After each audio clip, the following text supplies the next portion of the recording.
नमस्कार, आप देख रहे हैं जनहित। मैं हूं आपके साथ यश शुक्ला। उत्तर प्रदेश की योगी सरकार ने पुरानी पेंशन स्कीम को कैबिनेट से हरी झंडी दे दी है। मुख्यमंत्री योगी आदित्यनाथ की अध्यक्षता में मंगलवार को हुई कैबिनेट की बैठक में इस संबंध में लाए गए प्रस्ताव पर मुहर लगा दी गई है।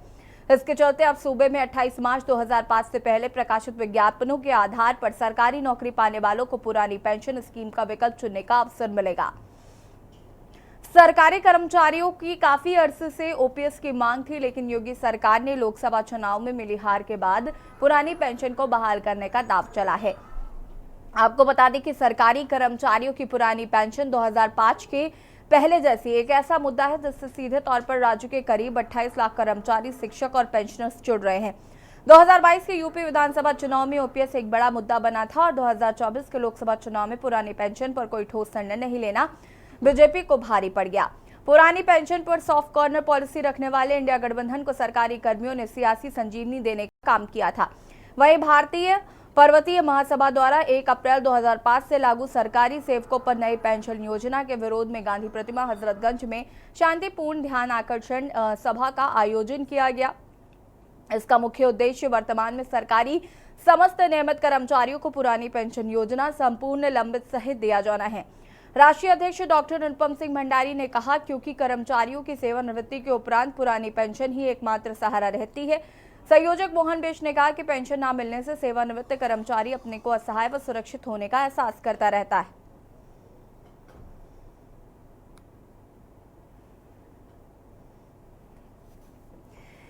ओपीएस क्या है, ये आपको हम ग्राफिक्स के जरिए बता देते हैं। रिटायर्ड कर्मचारी को अनिवार्य पेंशन का अधिकार मिलता है। ये रिटायरमेंट के समय मिलने वाले मूल वेतन का 50% होता है।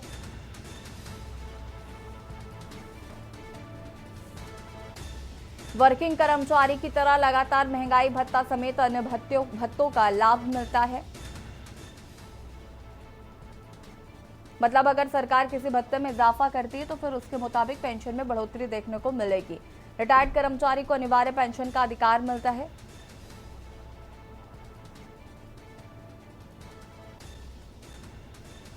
ये रिटायरमेंट के समय मिलने वाले मूल वेतन का 50% होता है।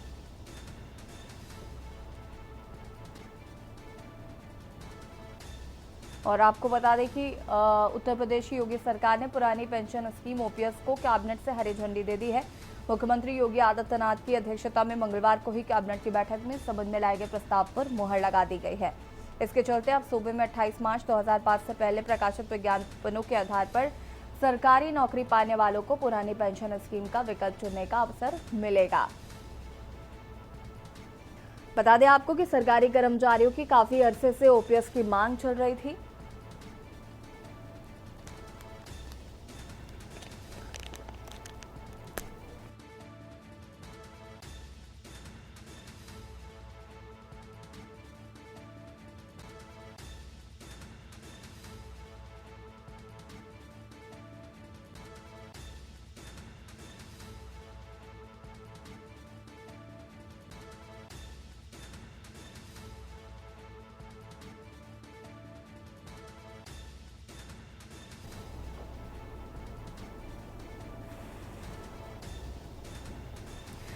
और ओपीएस क्या है, ये तो हमने आपको ग्राफिक्स के जरिए बता दिया। और आपको बता दें कि इसको कैबिनेट में हरी झंडी मिल गई है।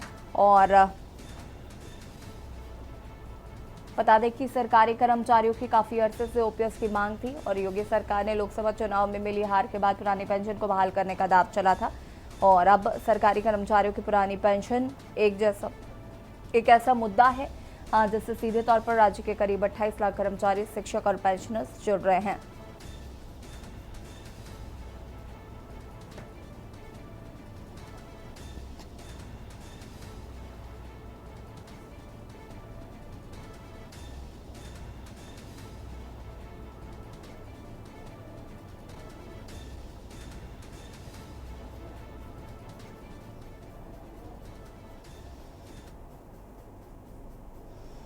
डॉक्टर अरविंद सिंह जी हमारे साथ जुड़ चुके हैं। बीजेपी नेता अरविंद सिंह जी, बहुत बहुत स्वागत है आपका। क्या कुछ कहना चाहते हैं? एक लंबे समय से ओपीएस की मांग की जा रही थी और आखिरकार योगी कैबिनेट में इस प्रस्ताव पर मुहर लग गई है।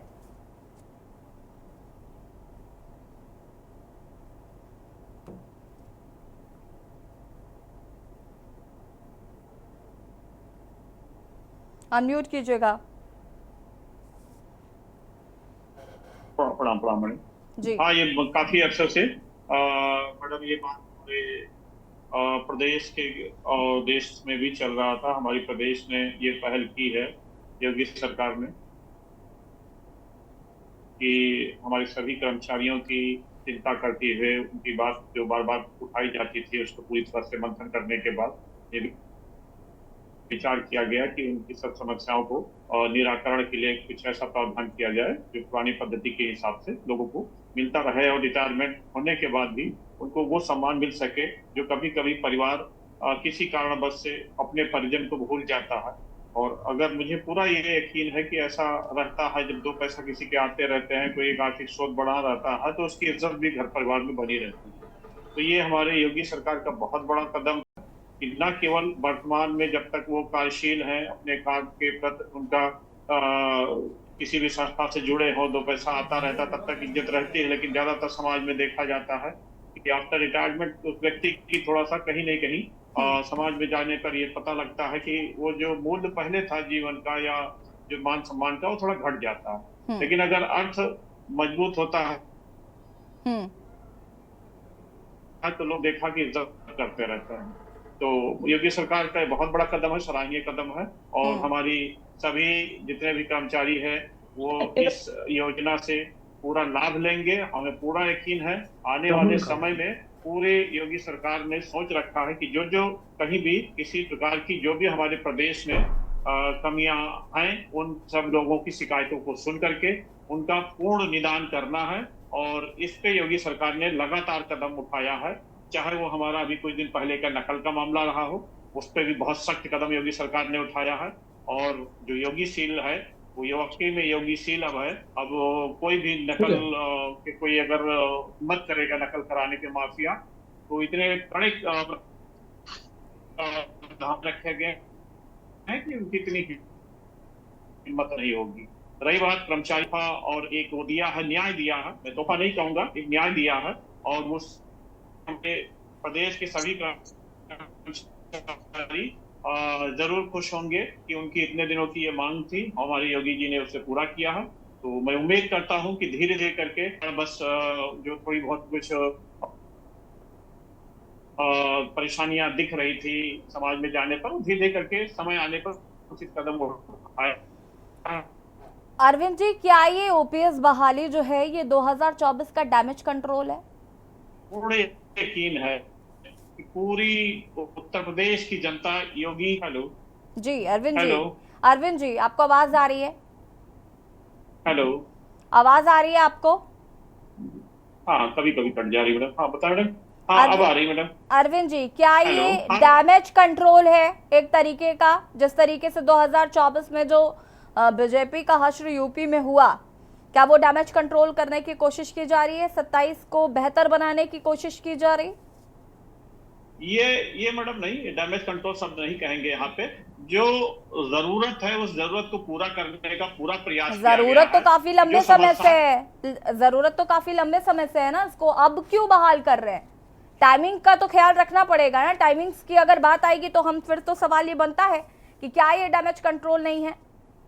कोई भी समस्याएं नहीं मैडम, कोई भी समस्याएं जो उठती हैं उसका निराकरण के लिए कुछ समय चाहिए, उस पर पूरा मंथन किया जाता है, अधिकारी से लेकर के सब पूरा मंत्रालय पूरा मंथन करता है। मंथन करने के बाद निर्णय देने का जो उचित समय होता है उसी पे निर्णय दिया जाता है। तो ये बात कही ये डैमेज कंट्रोल है का।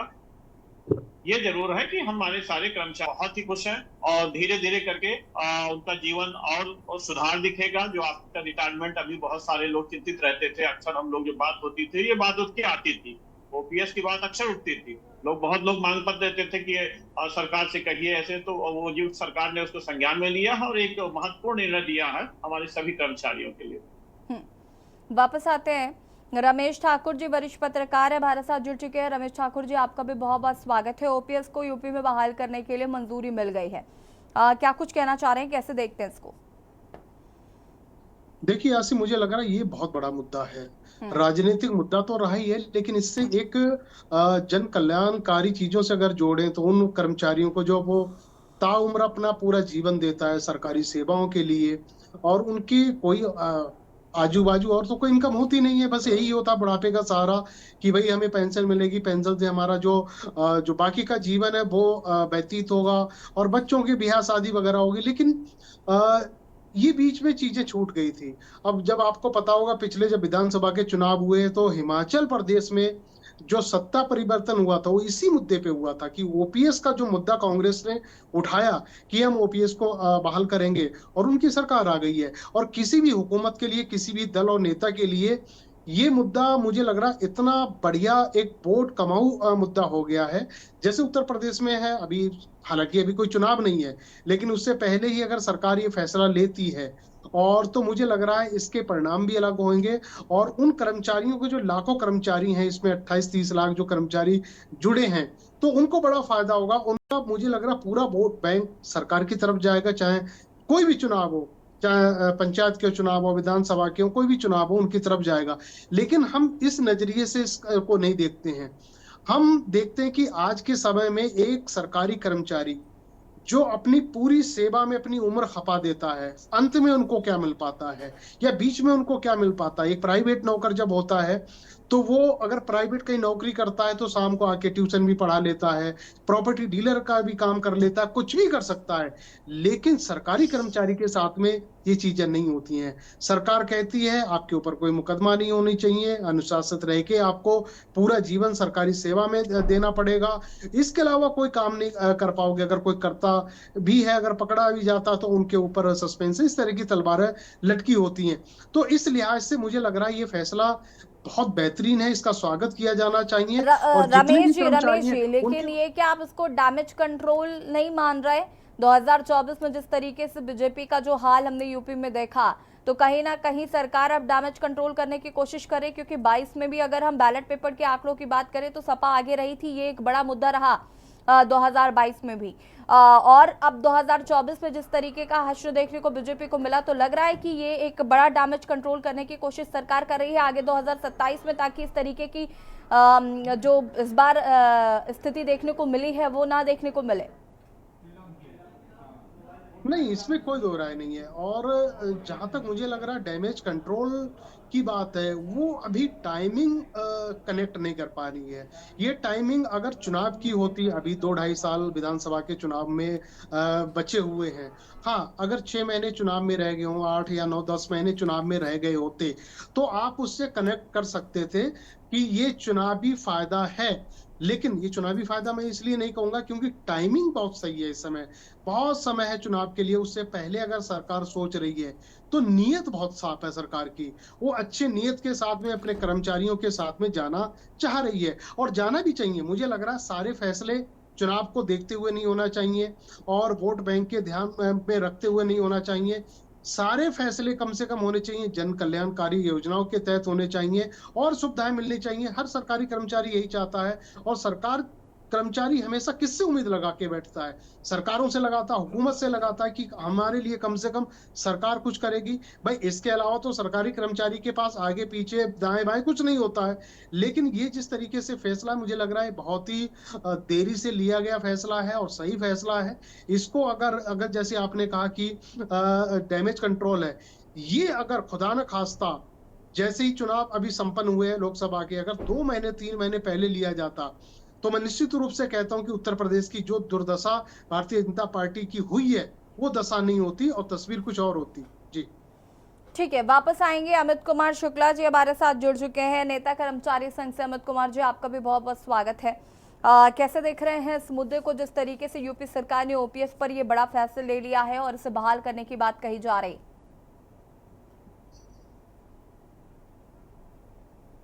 नमस्कार मैम, मैं अमित कुमार शुक्ला बोल रहा हूँ। Uttar Pradesh lab technician association का मैं प्रदेश सचिव हूँ, और जवाहर व इंदिरा भवन कर्मचारी महासंघ में मैं मंत्री पद पर हूँ। और वैसे जो भी सर ने अभी भाई साहब ने जो कहा है अभी, उनकी बात से मैं एकदम सहमत हूँ कि ये अगर कुछ दिन पहले लिया गया होता तो शायद हम कर्मचारी लिए खर्च का विषय होता।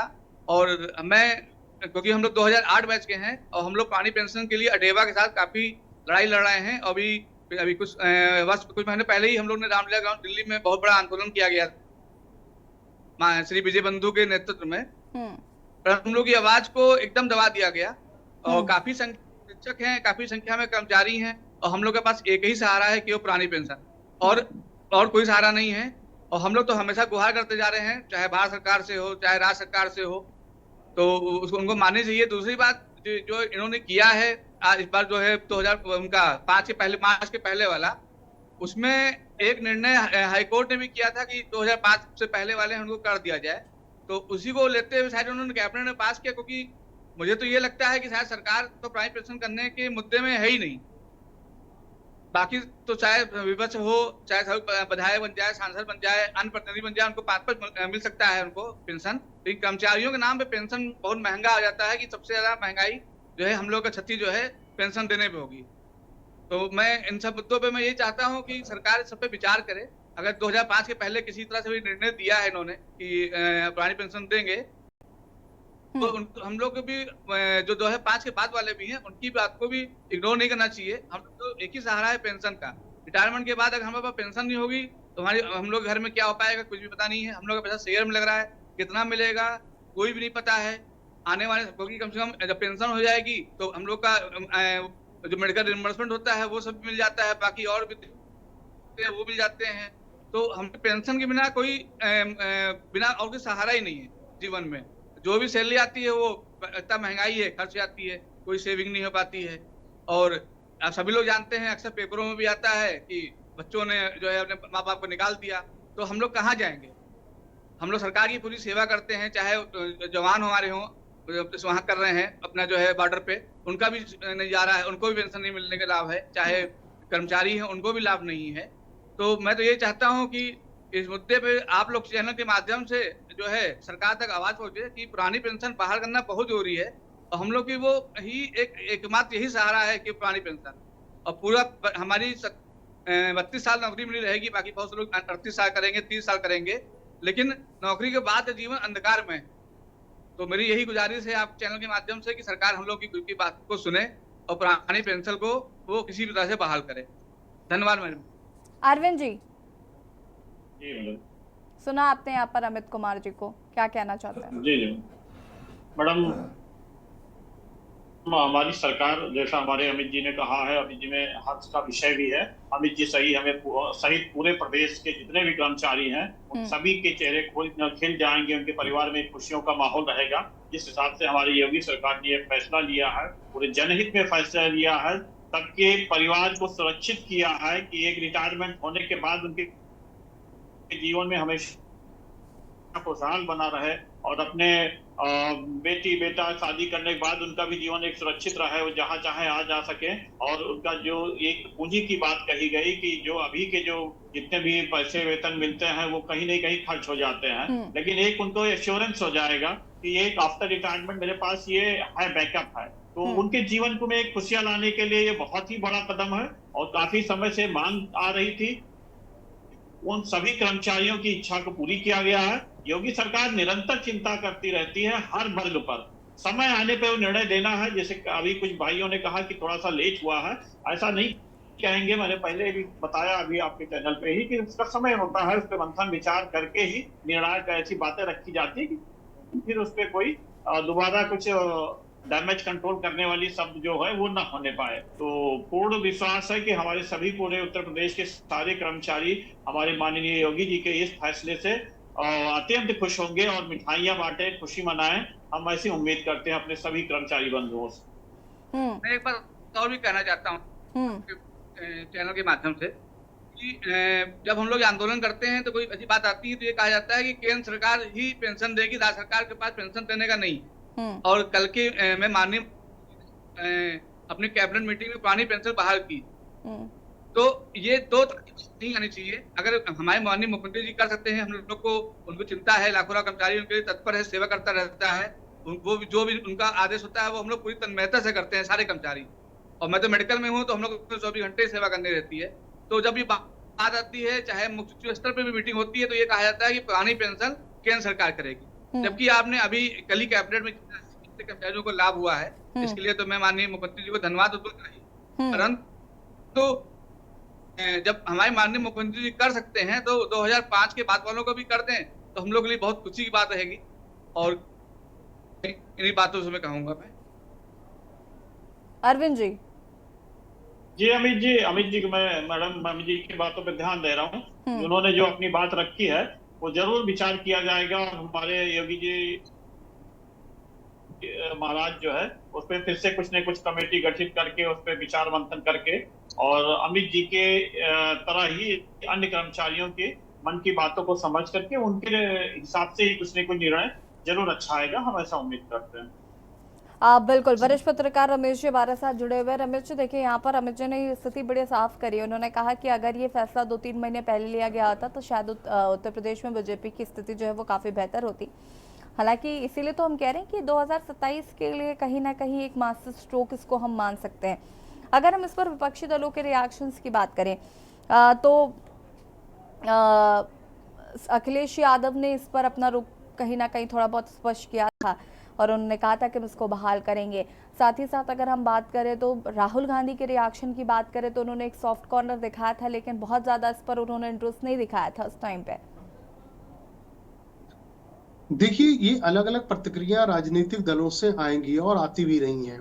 हालांकि जो अभी आपने अखिलेश यादव का जिक्र करा कि इस चुनाव में उन्होंने ओपीएस का मुद्दा उठाया था, वो उस हिसाब से उठा नहीं पाए थे। प्रमुखता से अगर उठाते तो मुझे लग रहा जितनी उनकी सीटें हैं उनसे भी इसमें बढ़ोतरी हो सकती है।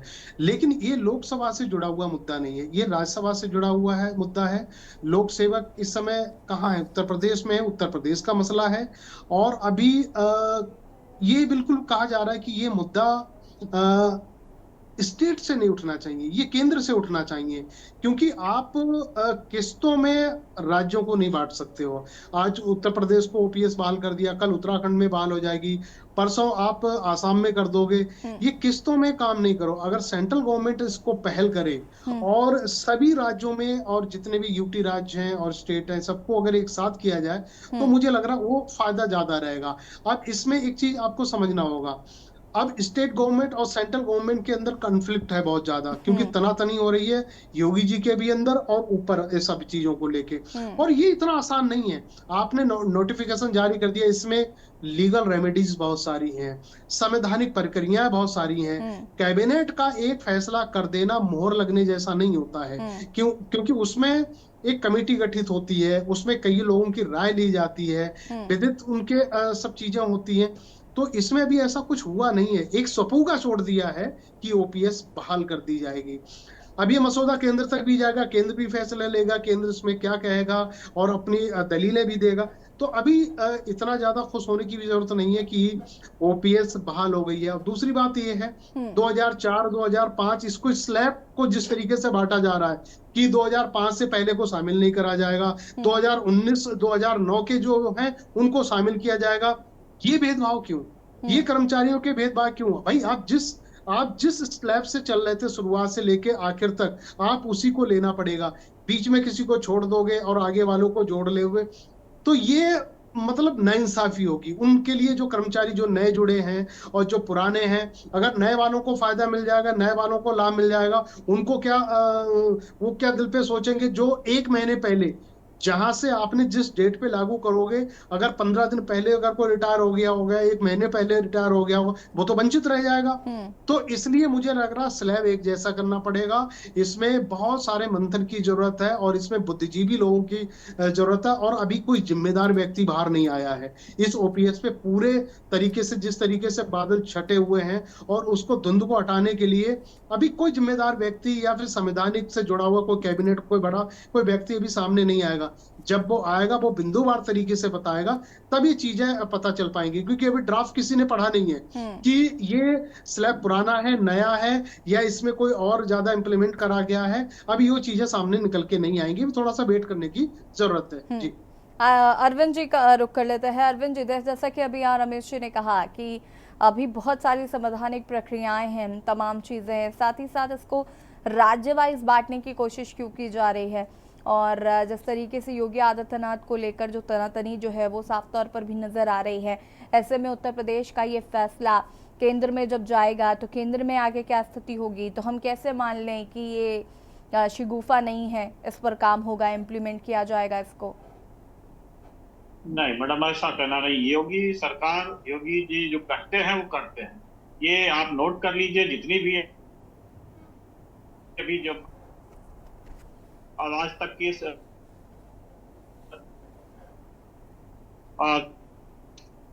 कार्यकाल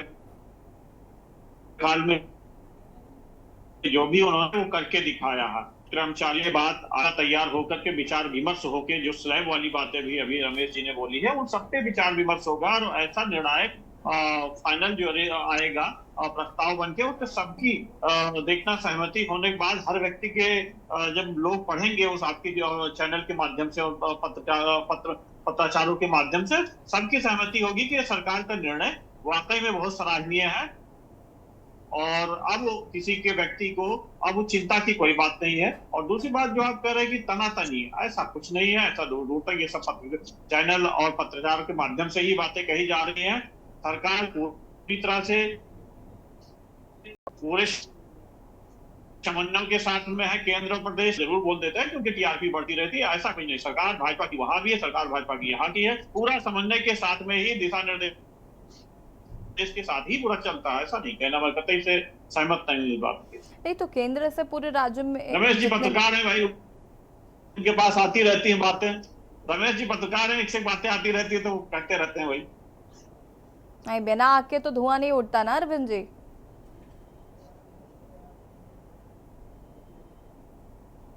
अरविंद जी सुन पा रहे हैं? अब कुछ विपक्षी फोटो में प्रिंट में लिया या ऐसी जो भी होगी, बैठने उठने बैठने आंखों के अगर नजरिया इधर से उधर रहे तो उसमें कितनी बातें कहां से कहां जोड़ दी जाती है कि उन्होंने न सोचा न किया न कुछ। ठीक है अरविंद जी, वापस आएंगे। गिरीश शुक्ला एक दर्शक हमारे साथ जुड़ चुके हैं। गिरीश जी बहुत बहुत स्वागत है आपका, अपनी बात रख सकते हैं। कहता हूँ नीचे लेवल पे जो हमें अनुभव हो रहा है कि ये सब करने से कोई जीत नहीं पाएगी सरकार, वोट में हारना ही है इनको, जांच पांच के वोट पड़ना है और इनको हारना, निश्चित हारना है। लेकिन ये जो कर रहे हैं दिल्ली से दौलताबाद, ये खर्चे जो बढ़ेंगे जनता से वसूले जाएंगे महंगाई बढ़ा करके।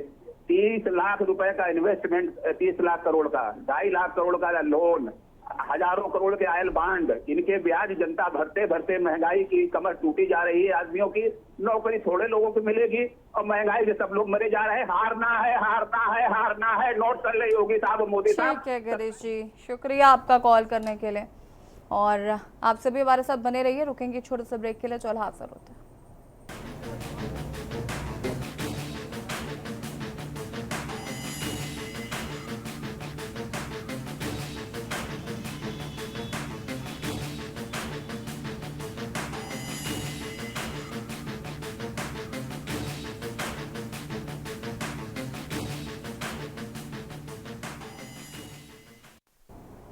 ब्रेक के बाद एक बार फिर से आप सभी का स्वागत है। जनहित में आज हम बात कर रहे हैं ओपीएस की बहाली को लेकर, जहां एक और योगी की कैबिनेट में इस प्रस्ताव को मंजूरी मिल गई है। ऐसे में कहीं ना कहीं माना जा रहा है कि ये 2024 का डैमेज कंट्रोल भी है, 2027 की तैयारी भी है। साथ ही साथ जिस तरीके से ये एक बड़ा मुद्दा रहा 2022 में भी, 2024 में भी, तो उस पर काम करना एक प्राथमिकता मानी जा रही थी और ओपीएस की बहाली के लिए प्रस्ताव को मंजूरी भी मिल गई है। चर्चा हम इसी पर कर रहे हैं। हमारे साथ एक दर्शक डॉक्टर निगम चौधरी जी जुड़ चुके हैं। बहुत बहुत स्वागत है आपका, अपनी बात पूरी कर सकते हैं आप। जी मैं क्योंकि मैं भी थोड़ा सरकारी नौकरी में हूँ, तो मैं अपनी तरफ से मैं माननीय मुख्यमंत्री जी को बहुत आभार व्यक्त करना चाह रही हूँ कि उन्होंने हम लोगों की मांगों को कम से कम, हम लोग की बहुत पहले से डिमांड थी कि हम लोग को, जो हम लोग 25 साल काम करते हैं, हम लोग सरकार को सेवा देते हैं, योगदान देते हैं, तो हम लोग को बुढ़ापे में उन्होंने इस मामले को संज्ञान लिया। और अभी तो फिलहाल उन्होंने 2005 के पहले की जिनकी नियुक्ति हुई है या विज्ञप्ति हुई है, उन लोगों को उन्होंने पेंशन दिया है। और मैं मुख्यमंत्री जी का बहुत बहुत धन्यवाद आभार करूंगी और ये भी चाहूंगी कि उसके बाद भी लोगों को जो पोस्टिंग हुई है, नियुक्ति हुई है, उन लोगों को भी पेंशन मिले। मैं तो इतने ही कहना चाहूंगी। ठीक है, शुक्रिया आपका कॉल करने के लिए। और बता दें आपको कि सरकार ने पुरानी पेंशन को चुनने का जो विकल्प है उसे दिया है। 2005 से पहले वाले जो लोग हैं उनको फिलहाल इस लिस्ट में नहीं रखा गया है, तो कहीं ना कहीं इंतजार करना पड़ेगा कि इस ड्राफ्ट में क्या कुछ है और आगे किस तरीके से इस पर काम किया जाएगा, क्योंकि बहुत सारी संवैधानिक प्रक्रियाएं हैं जिनका जिक्र किया जा रहा था। अरविंद जी बीजेपी नेता हमारे साथ लगातार बने हुए हैं। अमित कुमार शुक्ला जी नेता कर्मचारी संघ से हमारे साथ लगातार बने हुए हैं। अरविंद जी, यहाँ पर जो दर्शक कॉल कर रहे हैं उनका भी देखिए अपना मानना है, अपना कहना है। जिस तरीके से ये कहा जा रहा है कि आपने जो 2005 के लोगों को पहले से 2005 के जो पहले वाले लोग हैं उनको नहीं रखा इस लिस्ट में, ये कहीं ना कहीं एक बड़ा प्रॉब्लम है, जिसका जिक्र अभी अमित जी भी कर रहे थे कि आप सबको इन्वॉल्व करिए। ये किस तरीके का क्राइटेरिया बनाया जा रहा है? जी मैम, आपकी आवाज थोड़ी सी कट के आ रही थी, एक बार दोबारा से रिपीट।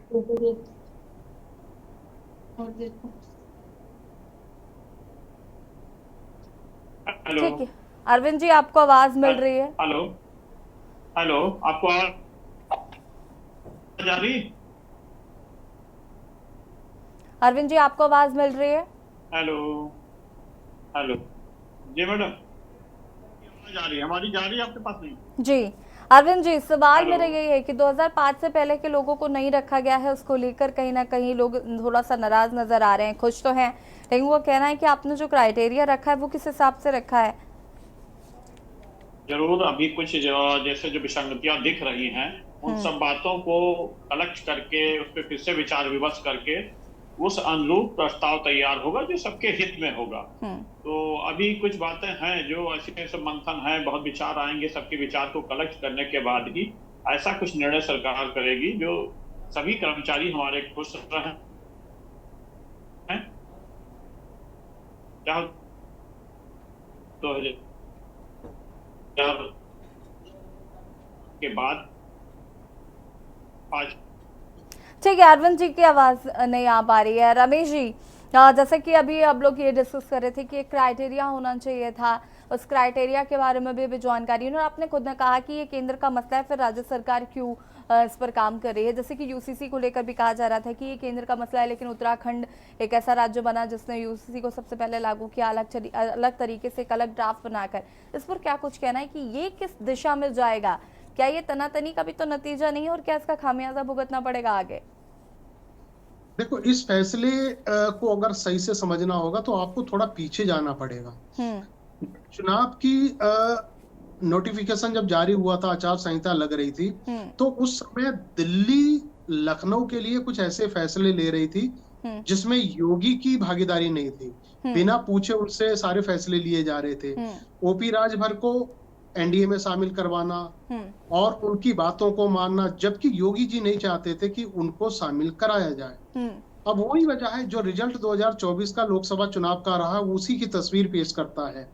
अब योगी जी के हाथ में क्या बचता है? योगी जी ने जिस तरीके से प्रदेश को संभाला, अपने दमखम पे 2022 की जो सीटें आई, प्रचंड उनकी बहुमत आई, उसमें दिल्ली के लोग यही कहते रहे थे कि नहीं, ये तो मोदी जी की वजह से हुआ, अमित शाह जी की वजह से हुआ।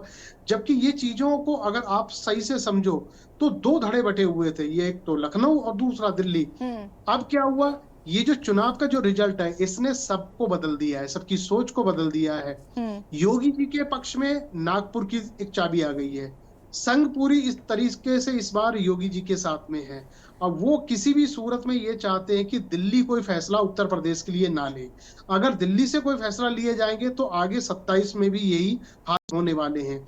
योगी जी ओपीएस के लिए जब 22 का चुनाव होने वाला तब भी सहमत थे, तब भी वो चाहते कि हमारा जो मैनिफेस्टो है वो ओपीएस का मुद्दा शामिल करवाया जाए। लेकिन क्या हुआ, दिल्ली की जो टीम थी उन्होंने मना करा कि इसमें अभी जरूरत है नहीं। दलील ये दी गई कि ओपीएस अगर लागू कर दिया जाएगा तो सरकार का बहुत सारा खर्चा है, रेवेन्यू कहां से इतना आ पाएगा, और उनका तो खजाना ही खाली हो जाएगा। क्योंकि बात सही है, आज की डेट में अगर कोई पार्षद भी बनता है तो दूसरे दिन उनको गाड़ी चाहिए, चार उनको एक सिक्योरिटी गार्ड भी चाहिए दमखम दिखाने के लिए, और ऐसे मंत्री के साथ में होता है। तो सरकारों के अपने बहुत सारे खर्चे होते हैं। तो हमारे आपके हिस्से में जो आता है, कर्मचारियों के जो हिस्से में आता है, उसकी कटौती करके ये सरकार अपना पेट भरती है। लेकिन योगी जी की सोच यहाँ पे अलग है। योगी जी सोचते हैं कि भाई मुझे तो 2 रोटी चाहिए, मैं तो सन्यासी आदमी हूं, मुझे कुछ और नहीं चाहिए। ना उनको कोई दमखम, ना कोई उनको लग्जरी लाइफ चाहिए, कुछ नहीं चाहिए। तो वो अपने हिसाब से सोचते हैं। अब उत्तर प्रदेश को साधना, उत्तर प्रदेश के पूरे चीजों को लेके चलना, ये योगी जी बहुत अच्छी तरीके से समझते हैं। क्योंकि कहते हैं कि भाई दिल्ली का अगर रास्ता केंद्र का खुलता है तो यूपी से खुलता है, लेकिन यूपी इस बार बंद हो गई। यूपी ने यहाँ पे दिल्ली गेट पे एक बड़ा सा गेट लगा दिया कि यूपी से तो इतनी चीजें आ नहीं रही हैं, तो केंद्र में सरकार कैसे बन पाएगी। तब क्या हुआ, तब नागपुर से संघ जो बड़े लीडरान हैं, तो उनके अंदर जो गुप्त मीटिंगें लगातार हो रही हैं, उसमें यही है कि जो लोकल लीडरशिप है, उसके साथ में बैठ के योगी जी एक गठबंधन बनाए, योगी जी अपनी एक टीम बनाए। वही नतीजा है कि जो उनकी जो टीम बन रही है, जो गुट बन गए हैं, मोदी शाह का एक गुट है, ये गुट पूरा लखनऊ का है, और उसके साथ में संघ का भी साथ मिल गया है। जब दोनों का साथ मिल गया, तब उन्होंने कहा ओपीएस को इस बार नोटिफिकेशन जारी कर देना चाहिए। वो वही नतीजा है। अब ये जब चीजें दिल्ली में जाएंगी ना, दिल्ली इस बार स्वीकार नहीं करेगी, और अमित शाह और मोदी जी इसको स्वीकार नहीं करेंगे कि नहीं, इसमें तुम्हारा खर्चा बढ़ जाएगा, जो लखनऊ से जो यूपी से जो रेवेन्यू केंद्र सरकार में आता है वो कम हो जाएगा। तो ये लोग ऐसा नहीं चाहेंगे। तो इसलिए मैंने पहले कहा कि अभी इसमें बहुत सारी विसंगतियां हैं, और बहुत सारे ऐसे पड़ाव आएंगे जो मुझे लग रहा है इतनी जल्दी अभी खुश होने की जरूरत नहीं है। अभी देखते जाओ, इसमें बहुत सारी चीजें हैं, बहुत सारे एपिसोड ऐसे होंगे जो ये लगेगा कि नहीं, पहले जो फैसला लिया तब पलट दिया गया। अब हो सकता है इसमें कोई चीजें और जोड़ दी जाएं, तो मुझे लग रहा है अभी थोड़ा सा इंतजार करने की जरूरत है। जी अरविंद जी। नहीं, वो सभी को दूर करके ही आगे बढ़ाएंगे, जिससे कि हमारे पूरे सभी कर्मचारी खुश रहे। तो माइनस करने की बात ठीक है अरविंद जी, वापस आते हैं आपके पास। यश हमारे साथ एक दर्शक जुड़ चुके हैं, बहुत बहुत स्वागत है आपका, अपनी बात रख सकते हैं। हेलो जी, अपनी बात रखिए प्लीज। मैं ये कहना चाह रहा था कि जैसे ये ओल्ड पेंशन की बात होती है, तो कभी मतलब कि जो प्राइवेट लोग होते हैं उनके भी कभी पेंशन की या उनके भी कोई बोनस की बात होती है कि भाई उनका भी डीए कुछ बढ़ना चाहिए। इस बात में कभी भी डिबेट नहीं होती, कोई अमल नहीं करता।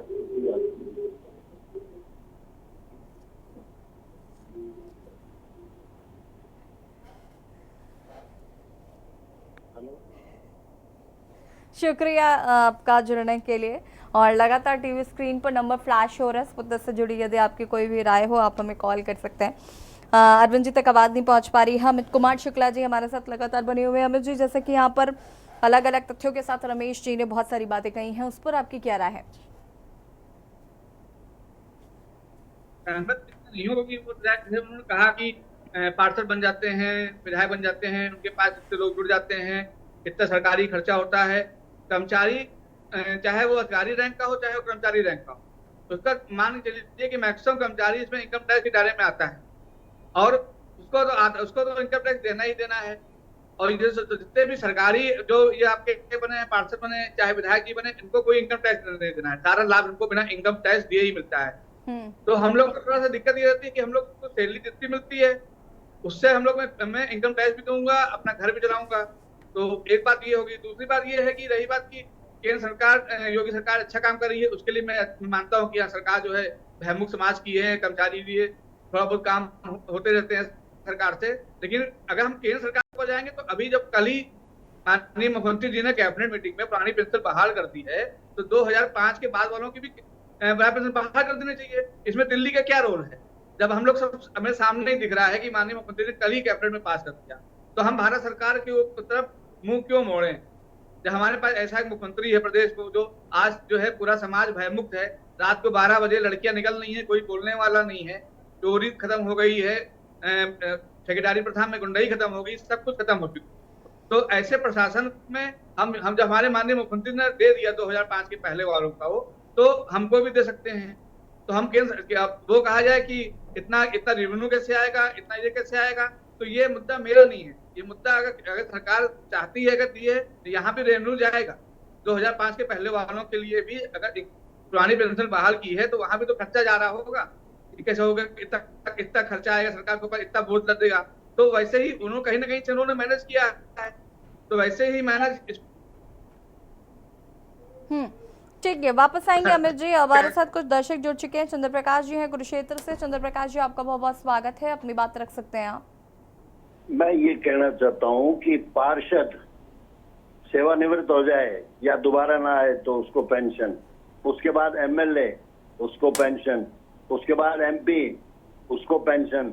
मैं ये कहना चाहता हूँ कि केंद्र सरकार के कर्मचारियों ने बेचारों ने क्या कसूर किया है। सबसे ज्यादा मध्यम वर्ग का जो आदमी है वो इनकम टैक्स दे रहा है और सबसे ज्यादा रेवड़ियां हमारे देश के राजनेता बांट रहे हैं। क्यों, इनके घर से कुछ जा रहा है क्या? नहीं, ये सब राष्ट्र की संपत्ति है।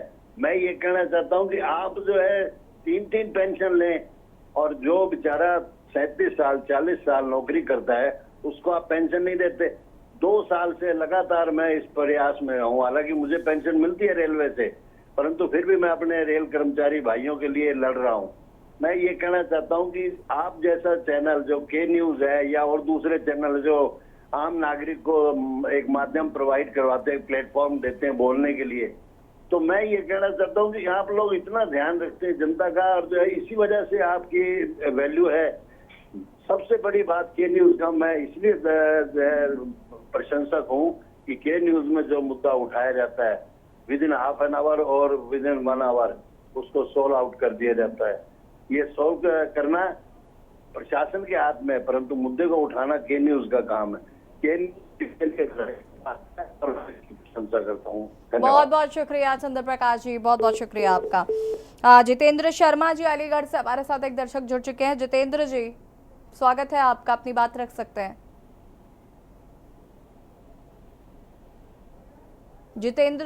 जितिन शर्मा जी आवाज आ रही है आपको?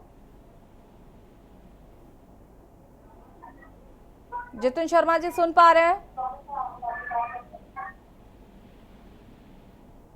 ठीक है, जितिन शर्मा जी तक आवाज नहीं पहुंच पा रही। धर्मवीर जी हैं गाजियाबाद से, बहुत बहुत स्वागत है, अपनी बात रख सकते हैं आप।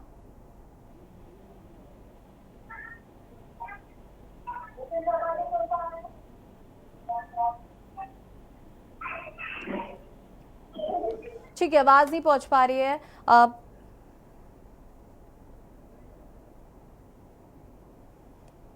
रमेश ठाकुर जी हमारे साथ लगातार बने हुए हैं। रमेश जी, देखिए यहाँ पे लोगों का ये भी कहना है कि ये जो बहुत सारा पैसा एमपी एमएलए में वेस्ट होता है, या बहुत सारी चीज़ें जो सिक्योरिटी और इन सब में जो आती हैं, या बहुत सारा जो कह सकते हैं कि जिस तरीके से लोग एक अपनी रंगबाजी कायम करने के लिए जिस तरीके से करते हैं चीज़ों को, उस पर भी थोड़ा सा ध्यान देना चाहिए। अगर आपको रेवेन्यू बचाने का ही इतना शौक है तो फिर आप इस तरीके से काम करिए।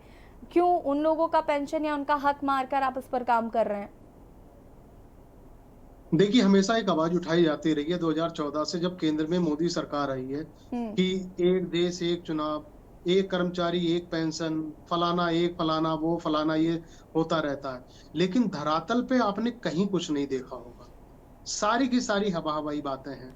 अभी दर्शक बहुत अच्छी बात कह रहे थे, एक विधायक 5 साल विधायकी जब पूरी कर लेता, या 1 साल में अगर रिटायर हो जाए, 2 साल में भी हो जाए, तो उसकी पेंशन ताउम्र लग जाती है। फिर भैया सरकारी कर्मचारियों ने क्या गुनाह करा जो अपना पूरा जीवन खपा देते हैं? रमेश जी, आपने तो फिर भी 2 साल कह दिया। मुझे तो जो जानकारी उस अकॉर्डिंगली तो आप आज विधायक बन गए हैं, कल आप नहीं भी रहेंगे तो भी आपकी पेंशन और है। क्या आपकी आज अगर मोहर लगी है, विधायक ने अगर बन गए और डीएम ने आपको सर्टिफिकेट दे दिया है, तो आप पेंशन के हकदार हो गए। चौथे घंटे में आपकी पेंशन के हकदार हो गए। तो अब इसमें भेदभाव देखो कितना अंतर है। एक कर्मचारी, एक नेता, मतलब वही नेता जो अपने लिए सारी चीजें बना रहा है वो तो ठीक है, उस पर अगर कोई आवाज उठाए तो उसको दरकिनार कर दिया जाएगा। अभी हमने देखा था बिल्कुल रामलीला दिल्ली में, मेरे घर के बिल्कुल सामने, तो हमने देखा इतना पूरे देश का कर्मचारी यहाँ पे आया था, सरकारी कर्मचारी, सबका ओपीएस बहाल की मांग थी। लेकिन किसी भी केंद्र के कोई भी सरकार के जिम्मेदार कोई अधिकारी उनसे मिलने तक नहीं आया, कोई इनको आश्वासन तक नहीं दिया है। वो अच्छी बात है, उत्तर प्रदेश जो बड़ा सूबा है देश का, वहां से अगर शुरुआत होती है तो निश्चित तौर पे मैं ये कह सकता हूं कि इसके बाद छोटे राज्य वो भी पहल करेंगे। दिल्ली भी पहल करेगी, उत्तराखंड भी पहल होगा, आसाम भी पहल करेगा, पश्चिम बंगाल भी पहल करेगा। तो ऐसी चीजें आगे बढ़ेंगी। लेकिन सबसे बड़ी बात ये है ये सिर्फ ये जुमला साबित ना होना चाहिए। जो कहो कम से कम वो करो। 2022 का जब विधानसभा चुनाव होता है तो आवारा पशुओं का कितना बड़ा, अगर आशी आपने देखा होगा, मुद्दा था। आप किसी भी रोड पे अगर जाओ तो अगर कोई स्कूटर से जा रहा है बच्चा तो टक्कर हो जाती है। प्रधानमंत्री जब पहुंचे थे चुनाव प्रचार में 2022 विधानसभा में, हरदोई की रैली से उन्होंने कहा था कि हमारी सरकार बनते ही 10 तारीख में ऐसा कानून लाएंगे जो आवारा पशुओं का जो मसला खत्म हो जाएगा। क्या वो खत्म हो गया? आज उत्तर प्रदेश में आप किसी भी रोड पे कहीं पे भी चले जाओ, आवारा पशुओं की भरमार है। समस्या जस की तस बनी हुई है। और दूसरी बात आ जाती है, ओपीएस ये क्यों नहीं देना चाहते? इस मुद्दे पे मंथन करने की जरूरत नहीं है। मैं आपको बताता हूँ उसमें क्या होता है। जब बड़े बड़े हाईवेज पे आप निकलते हो, जो अनएक्सपेक्टेड जिसमें पैसा खर्च हो रहा है, ये कहां से आएगा? ये सारा का सारा पैसा जो जनता का टैक्सेस पेयर है उनका उठा के वहां लगा दिया गया। एक घड़े में पता चला 100 रुपए हैं तो 80 रुपए आपने उसमें लगा दिए, 20 रुपए बचे, 20 रुपए अपने खर्चे के लिए ये लोग इस्तेमाल करेंगे। फिर भैया ओपीएस के लिए बचा कहाँ? आप राम मंदिर जो बना है इसमें सरकार का पैसा ही तो लगा है, ये हमारा आपका पैसा थोड़ी लगा है। तो ये सारी चीजों को देख के जो बड़े बड़े काम हो रहे हैं, बड़े बड़े, ये अच्छी बात है, ये विकास के लिए होनी चाहिए। ठीक है रमेश जी, वापस रोड आएंगे अच्छा- आपके पास। हमारे साथ कुछ दर्शक जुड़ चुके हैं। नितिन है अलीगढ़ से। नितिन जी बहुत बहुत स्वागत है आपका, अपनी बात रख सकते हैं आप।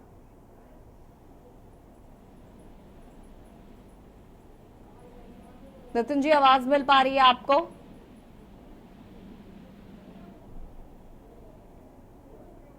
ठीक है, जितिन हमारे साथ एक और दर्शक हैं। जितिन, आपको आवाज मिल रही है?